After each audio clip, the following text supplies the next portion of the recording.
ಇನ್ನು ನಟ ಶಿವರಾಜ್ ಕುಮಾರ್ ಮನೆಗೂ ಕೂಡ ಐಟಿ ಇಲಾಖೆಯ ಅಧಿಕಾರಿಗಳು ದಾಳಿಯನ್ನ ನಡೆಸಿದ್ದಾರೆ. ಶಿವಣ್ಣ, ಗೀತಾ ಶಿವರಾಜ್ ಕುಮಾರ್ ಅವರನ್ನು ಕೂಡ ವಿಚಾರಣೆ ಒಳಪಡಿಸಲಾಗಿದೆ. ಶಿವಣ್ಣ ಮನೆಗೆ ಚಿನ್ನ ಪರಿಶೋಧಕರು ಕೂಡ ಆಗಮಿಸಿದ್ದಾರೆ.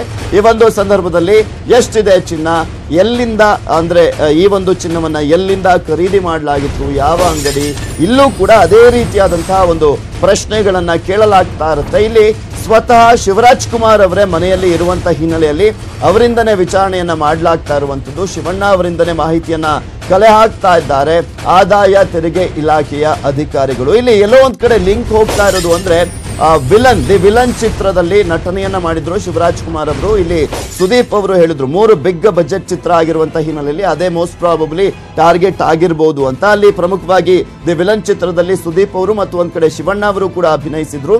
ಇಲ್ಲಿ ಶಿವಣ್ಣ ಅವರ ಮನೆ ಮೇಲೆ ದಾಳಿಯನ್ನ ಮಾಡಿರುವಂತಹ ಸಂದರ್ಭದಲ್ಲಿ ಅಲ್ಲೂ ಕೂಡ ಪ್ರತಿಯೊಂದರ ಬಗ್ಗೆಯೂ ಕೂಡ ಲೆಕ್ಕವನ್ನ ಪಡ್ಕೊಳ್ತಾ ಇರ್ತಾರೆ ಐಟಿ ಇಲಾಖೆಯ ಅಧಿಕಾರಿಗಳು. ಆ ಒಂದು ಚಿತ್ರದ ವಿಚಾರದ ಜೊತೆಗೆ ಪ್ರತಿಯೊಂದರ ಲೆಕ್ಕವನ್ನ ಕೊಡಬೇಕಾಗುತ್ತೆ.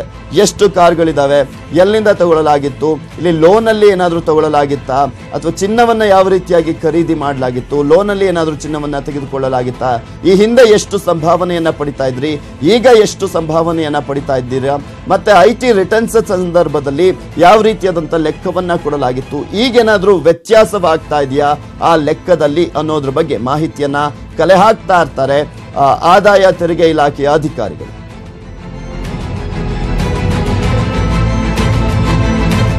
ಇನ್ನು ಶಿವಣ್ಣ ಅವರ ನಿವಾಸದಿಂದ ನೇರ ಸಂಪರ್ಕಕ್ಕೆ ಬರ್ತಾ ಇದ್ದಾರೆ ನಮ್ಮ ಪ್ರತಿನಿಧಿ ಅಲ್ವಿನ್. ಎಸ್ ಅಲ್ವಿನ್, ಈಗ ಶಿವಣ್ಣ ಅವರ ನಿವಾಸದಲ್ಲಿ ಏನೆಲ್ಲ ಆಗ್ತಾ ಇದೆ? ಯಾಕೆಂದ್ರೆ ಚಿನ್ನ ತೂಕದ ಯಂತ್ರವನ್ನ ಕೂಡ ತರಲಾಗಿದೆ. ಆ ಒಂದು ಚಿನ್ನ ಎಷ್ಟಿದೆ ಏನು ಅಂತ ಲೆಕ್ಕವನ್ನ ಕೂಡ ಹಾಕಲಾಗ್ತಾ ಇದೆಯಂತೆ. ಏನೆಲ್ಲ ಅಪ್ಡೇಟ್ಸ್ ಲಭ್ಯವಾಗ್ತಾ ಇದೆ? ಪೃಥ್ವಿರಾಜ್, ಮೊದಲನೇದಾಗಿ ಹೇಳೋದಾದ್ರೆ ಇದೊಂದು ಐಟಿ ರೈಡ್ ಏನಿದೆ ರಾಜ್ಕುಮಾರ್ ಕುಟುಂಬದ ಮೇಲೆ ಆಗಿರುವಂತಹ ಬಹುದೊಡ್ಡ ಶಾಕ್. ಇತಿಹಾಸದಲ್ಲಿ ಫಸ್ಟ್ ಟೈಮ್ ಸ್ಯಾಂಡಲ್ವುಡ್ ಇಂಡಸ್ಟ್ರಿ ಮೇಲೆ ಈ ತರದೊಂದು ಐಟಿ ಶಾಕ್ ಅನ್ನ ನೀಡ್ತಿರುವಂತದ್ದು. ಐಟಿ ರೈಡ್ ಅನ್ನೋ ಪದನೇ ಈ ಸ್ಯಾಂಡಲ್ವುಡ್ ಸಿನಿಮಾ ರಂಗಕ್ಕೆ ಒಂದು ಹೊಸದಾಗಿರುವ, ಅದರಲ್ಲೂ ಪ್ರಭಾವಿ ಕುಟುಂಬ ಅಂತ ಹೇಳ್ಕೊಂಡಿರುವಂತಹ ರಾಜ್ಕುಮಾರ್ ಕುಟುಂಬಕ್ಕೇನು ಈ ಐಟಿ ರೈಡ್ ಆಗಿರುವಂತಹದ್ದು ಮೊದಲನೇ ಬಾರಿ ಅಂತ ಹೇಳ್ಬಹುದು. ಅದರಲ್ಲೂ ಶಿವರಾಜ್ ಕುಮಾರ್ ಹಾಗೂ ಪುನೀತ್ ರಾಜ್ಕುಮಾರ್ ಮನೆ ಮೇಲೆ ಆಗಿರುವಂತಹದ್ದು ಬಹುದೊಡ್ಡ ಮಟ್ಟಿಗೆ ಒಂದು ಬಹುದೊಡ್ಡ ಶಾಕ್ ಅನ್ಬಹುದು. ಅದರಲ್ಲೂ ಬೆಳಗ್ಗೆ 6 ಗಂಟೆ ಸುಮಾರಿಗೆ ಪುನೀತ್ ರಾಜ್ಕುಮಾರ್ ಮನೆ ಮೇಲೆ ಐಟಿ ರೈಡ್ ಆಗಿದೆ. ಅದೇ ಸಂದರ್ಭ ಹಿರಿಯರಾದ ಶಿವರಾಜ್ ಕುಮಾರ್ ನಟ ಶಿವರಾಜ್ ಕುಮಾರ್ ಮನೆಗೂ ಐಟಿ ರೈಡ್ ಆಗುತ್ತೆ. ಅದರ ನಂತರ ಗೀತಾ ಶಿವರಾಜ್ ಕುಮಾರ್ ಮತ್ತು ಶಿವರಾಜ್ ಕುಮಾರ್ ಇಬ್ಬರ ಮೇಲೆ ಐಟಿ ವಿಚಾರಣೆ ನಡೆಸ್ತಾ ಇದ್ದಾರೆ. ಈಗಲೂ ನೋಡಬಹುದು ನಾವು ಸತತ ಸುಮಾರು 10 ಗಂಟೆಗಳ ಕಾಲ ಬೆಳಗಿಂದ ಒಂದು ಐಟಿ ರೈಡ್ ವಿಚಾರಣೆ ನಡೆಸ್ತಾ ಇದ್ದಾರೆ. ಮನೆಯಲ್ಲೇ ಸ್ವತಃ ಶಿವರಾಜ್ ಕುಮಾರ್ ಹಾಗೂ ಗೀತಾ ರಾಜ್ಕುಮಾರ್ ಇಬ್ರು ಅಲ್ಲಿರ್ಬೇಕಾದ್ರೇನೆ ಐಟಿ ರೈಡ್ ಆಯ್ತು. ಮತ್ತೆ ಅವರ ಮುಂದೆನೆ ವಿಚಾರಣೆ ನಡೀತಾ ಇದೆ. ಈಗಲೂ ನೋಡಬಹುದು ಮನೆ ಗೇಟ್ ಏನು ಇದೆ ಈಗಲೂ ಕ್ಲೋಸ್ ಇದೆ. ಹೊರಗಿನಿಂದ ಒಳಗೆ ಯಾರು ಅಲೌಡ್ ಇಲ್ಲ. ಹಾಗಿರುವಾಗ ಮಧ್ಯದಲ್ಲಿ 2 ಜನ ಚಿನ್ನದ ತೂಕ ಮಾಡಲಿಕ್ಕಾಗಿ ಒಂದು ಚಿನ್ನದ ತೂಕ ಹಾಕುವಂತ ಮೆಷಿನ್ ಕೂಡ ತರಿಸಲಾಗಿದೆ.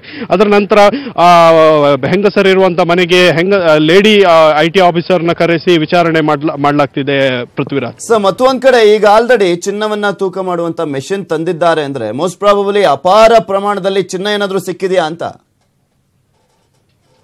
ಈಗ ನಾವು ಗಮನಿಸಬಹುದು. ಸೆಲೆಬ್ರಿಟಿ ಅಂದಮೇಲೆ ಯಾವುದೇ ಒಂದು ತರದ ಚಿನ್ನಾಭರಣವನ್ನು ಧರಿಸಿ ಹೊರಗೆ ಹೋಗುವಂತ ಸಂಪ್ರದಾಯ ಇರೋದಿಲ್ಲ. ಯಾವಾಗಲೂ ಬಗೆ ಬಗೆಯ ಚಿನ್ನಾಭರಣಗಳನ್ನು ಹೊಂದಿರ್ತಾರೆ. ಅದರಲ್ಲೂ ಗಿಫ್ಟ್ ಆಗಿ ಬರುವಂತಹ ಒಂದು ಜಾಸ್ತಿ ಉಡುಗೊರೆಯಾಗಿ ಅಂತ ಬರುವಂತಹ ಚಿನ್ನಾಭರಣ ಜಾಸ್ತಿ ಇರೋದು. ಹಾಗಾಗಿ ಇವರ ಬಳಿ ಲೆಕ್ಕ ಇರಲಿಕ್ಕೆ ಚಾನ್ಸ್ ಇಲ್ಲ ಅಂತ ಒಂದು ಟೆಕ್ನಿಕಲಿ ಹೇಳ್ಬಹುದು. ಹಾಗಿರ್ಬೇಕಾದ್ರೆ ಇವರಲ್ಲಿ ಎಷ್ಟು ಚಿನ್ನ ಅಥವಾ ಬೆಳ್ಳಿ ಅಥವಾ ಬೇರೆ ರೀತಿಯ ಆಭರಣಗಳಿವೆ ಇದನ್ನು ಒಂದು ತೂಕ ಹಾಕುವಂತ ಒಂದು ಕೆಲಸವನ್ನು ಮಾಡಬೇಕಾಗಿದೆ. ಯಾಕಂದ್ರೆ ಐಟಿ ಡಿಪಾರ್ಟ್ಮೆಂಟ್ಗೆ ಯಾವ ತರದ್ದು ಇಟ್ ಇಸ್ ಗಿಫ್ಟ್ ಯಾವ ತರ ಬಂತು, ಎಲ್ಲಿಂದ ಬಂತು, ಯಾರು ಕೊಡ್ಲಾಯ್ತು, ಯಾತಕ್ಕಾಗಿ ಕೊಡಲಾಯಿತು, ಮತ್ತೆ ಬೆಲೆ ಬಾಳುವಂತ ಯಾವುದೇ ವಸ್ತುಗಳಿದ್ದಾರೆ ಅದು ಗಿಫ್ಟ್ ಆಗಿದ್ರೆ ಅದಕ್ಕೆ ಗಿಫ್ಟ್ಗೆ ಯಾವ ತರದ ಟ್ಯಾಕ್ಸ್ ಅನ್ನು ಕಟ್ಟಬೇಕು. ನಮ್ಮಲ್ಲಿ ಗಿಫ್ಟ್ ಟ್ಯಾಕ್ಸ್ ಅಂತ ಇರುತ್ತೆ. ಆ ಟ್ಯಾಕ್ಸ್ ಅನ್ನು ಯಾವ ತರ ಕಟ್ಟಬೇಕು ಅನ್ನೋದೊಂದು ಐಟಿಗೆ ಲೆಕ್ಕ ಕೊಡಬೇಕಾಗುತ್ತೆ. ಆ ಲೆಕ್ಕವನ್ನು ಪರಿಶೋಧನೆ ಮಾಡಬೇಕು ಪೃಥ್ವಿರಾಜ್.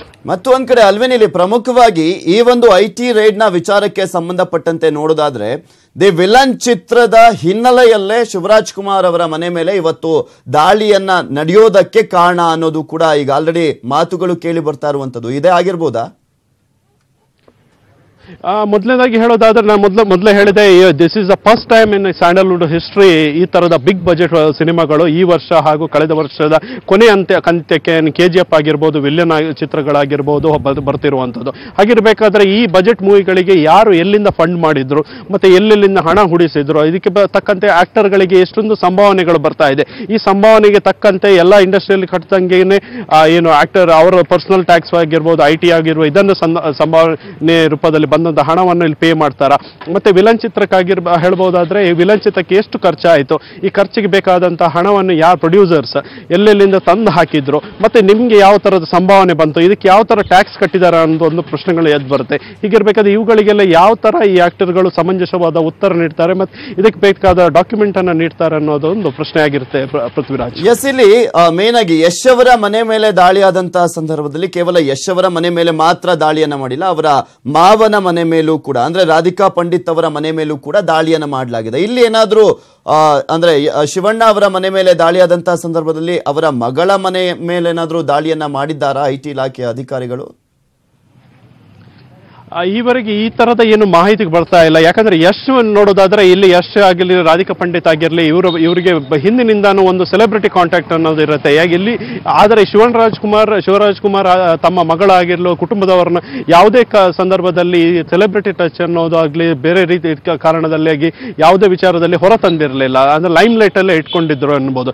ಇಲ್ಲಿ ರಾಧಿಕಾ ಪಂಡಿತ್ ಅನ್ನು ನೋಡೋದಾದ್ರೆ ಈ ಹಿಂದೆ ನಾವು ಬಹಳಷ್ಟು ಸಲ ನೋಡಿದೀವಿ, ಅವರಿಗೆ ಸೆಲೆಬ್ರಿಟಿಗಳಿಂದ ಹಾಗೂ ಗಣಿದಣಿಗಳಿಂದ ಹೇಳ್ಬೋದು ಅಮೂಲ್ಯವಾದಂತಹ ಗಿಫ್ಟ್ಗಳೇನು, ಪೆಂಟ್ ಹೌಸ್ಗಳೇನು ಇದು ಸಿಕ್ಕಿದೆ. ಹಾಗಾಗಿ ಅಲ್ಲೊಂದು ಯಾವ್ದಾರದ ಸೆಲೆಬ್ರಿಟಿ ಟಚ್ ಮತ್ತೆ ಎಲ್ಲಿಂದ ಗಿಫ್ಟ್ ಬಂದ್ಬೋದು ಒಂದು ಕ್ವಶನ್ ರೈಸ್ ಆಗುತ್ತೆ. ಪೃಥ್ವಿರಾಜ್, ಓಕೆ, ಥ್ಯಾಂಕ್ ಯು ಅಲ್ವೇ ನಿಮ್ಮೆಲ್ಲ ಡೀಟೇಲ್ಸ್ಗಾಗಿ. ವೀಕ್ಷಕರೇ, ನೋಡ್ತಾ ಇದೀವಿ ಇಲ್ಲಿ ಪ್ರಮುಖವಾಗಿ ದೊಡ್ಡ ದೊಡ್ಡ ನಟರು ಮತ್ತು ಒಂದ್ ಕಡೆ ನಿರ್ಮಾಪಕರುಗಳ ಮನೆಗಳ ಮೇಲೆ ದಾಳಿ ಆಗಿರುವಂತದ್ದನ್ನ, ಇನ್ನ ಸುದೀಪ್ ಅವರ ಮನೆ ಬಳಿ ಯಾವ ರೀತಿಯಾದಂತಹ ಪರಿಸ್ಥಿತಿ ಇದೆ, ಹಾಗೆ ವಿಜಯ್ ಕಿರಂಗದೂರು ಮತ್ತು ಒಂದ್ ಕಡೆ ರಾಕ್ಲೈನ್ ವೆಂಕಟೇಶ್ ಅವರ ಮನೆ ಮೇಲೂ ಕೂಡ ದಾಳಿ ಆಗಿರುವಂತಹ ಹಿನ್ನೆಲೆಯಲ್ಲಿ ಅಲ್ಲೆಲ್ಲಾ ಕಡೆ ಕೂಡ ನಮ್ಮ ಪ್ರತಿನಿಧಿಗಳು ಇದ್ದಾರೆ. ಅವರಿಂದ